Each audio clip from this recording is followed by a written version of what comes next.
एक औरत बहुत महंगे कपड़ों में अपने मनोचिकित्सक के पास गई और बोली, डॉक्टर साहब, मुझे लगता है कि मेरा पूरा जीवन बेकार है, उसका कोई अर्थ नहीं है। क्या आप खुशियां ढूंढने में मेरी मदद करेंगे? मनोचिकित्सक ने एक बूढ़ी औरत को बुलाया जो वहां साफ सफाई का काम करती थी और उस अमीर औरत से बोला, मैं इनसे आपको ये बताने के लिए कहूंगा कि कैसे इन्होंने अपने जीवन में खुशियां ढूंढी। मैं चाहता हूं कि आप इन्हें ध्यान से सुने। तब उस बूढ़ी औरत ने अपना झाड़ू नीचे रखा, कुर्सी पर बैठ गई और बताने लगी, मेरे पति की मलेरिया से मृत्यु हो गई और उसके 3 महीने बाद ही मेरे बेटे की भी सड़क हादसे में मौत हो गई।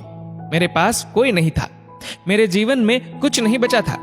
मैं सो नहीं पाती थी, खा नहीं पाती थी, मैंने मुस्कुराना तक बंद कर दिया था। मैं स्वयं के जीवन को समाप्त करने की तरकीबें सोचने लगी थी। तब एक दिन एक छोटा बिल्ली का बच्चा मेरे पीछे लग गया। जब मैं काम से घर आ रही थी, बाहर बहुत ठंड थी, इसलिए मैंने उस बच्चे को अंदर आने दिया। उस बिल्ली के बच्चे के लिए थोड़े से दूध का इंतजाम किया और वह सारी प्लेट सफा चट कर गया। फिर वह मेरे पैरों से लिपट गया और चाटने लगा। उस दिन बहुत महीनों बाद मैं मुस्कुराई। तब मैंने सोचा, यदि इस बिल्ली के बच्चे की सहायता करने से मुझे खुशी मिल सकती है, तो हो सकता है कि दूसरों के लिए कुछ करके मुझे और भी खुशी मिले। इसलिए अगले दिन मैं अपने पड़ोसी के लिए, जो कि बीमार था, कुछ बिस्किट्स बनाकर ले गई। हर दिन मैं कुछ नया और कुछ ऐसा करती थी जिससे दूसरों को खुशी मिले और उन्हें खुश देखकर मुझे खुशी मिलती थी। आज मैंने खुशियां ढूंढी है, दूसरों को खुशी देकर। ये सुनकर वह अमीर औरत रोने लगी। उसके पास वह सब था जो वह पैसे से खरीद सकती थी, लेकिन उसने वह चीज खो दी थी जो पैसे से नहीं खरीदी जा सकती। मित्रों, हमारा जीवन इस बात पर निर्भर नहीं करता कि हम कितने खुश हैं, अपितु इस बात पर निर्भर करता है कि हमारी वजह से कितने लोग खुश हैं। चलिए जानते हैं आखिर मुस्कुराहट का महत्व क्या है। अगर आप एक अध्यापक हैं और जब आप मुस्कुराते हुए कक्षा में प्रवेश करेंगे तो देखिएगा सब बच्चों के चेहरों पर मुस्कान छा जाएगी। अगर आप डॉक्टर हैं और मुस्कुराते हुए मरीज का इलाज करेंगे तो मरीज का आत्मविश्वास 2 गुना हो जाएगा।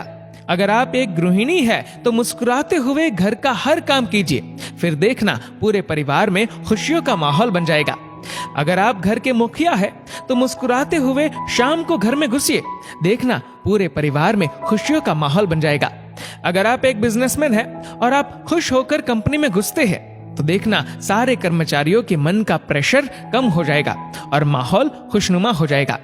अगर आप दुकानदार है और मुस्कुराकर अपने ग्राहक का सम्मान करेंगे तो ग्राहक खुश होकर हर बार आपकी दुकान से ही सामान लेगा। कभी सड़क पर चलते हुए किसी अनजान व्यक्ति को देखकर मुस्कुराइए, देखना उसके चेहरे पर भी मुस्कान आ जाएगी। मुस्कुराइए क्योंकि मुस्कुराहट के पैसे नहीं लगते, ये तो खुशी और संपन्नता की पहचान है। मुस्कुराइए क्योंकि आपकी मुस्कुराहट कई चेहरों पर मुस्कान लाएगी। मुस्कुराइए क्योंकि ये जीवन आपको दोबारा नहीं मिलेगा। मुस्कुराइए क्योंकि क्रोध में दिया गया आशीर्वाद भी बुरा लगता है और मुस्कुराकर कहे गए बुरे शब्द भी अच्छे लगते हैं। मुस्कुराइए क्योंकि दुनिया का हर व्यक्ति खिले फूलों और खिले चेहरों को पसंद करता है। मुस्कुराइए क्योंकि आपकी हंसी किसी की खुशी का कारण बन सकती है। और सबसे बड़ी बात, मुस्कुराइए क्योंकि ये मनुष्य होने की पहचान है, इसलिए स्वयं भी मुस्कुराए और औरों के चेहरे पर भी मुस्कुराहट लाइए।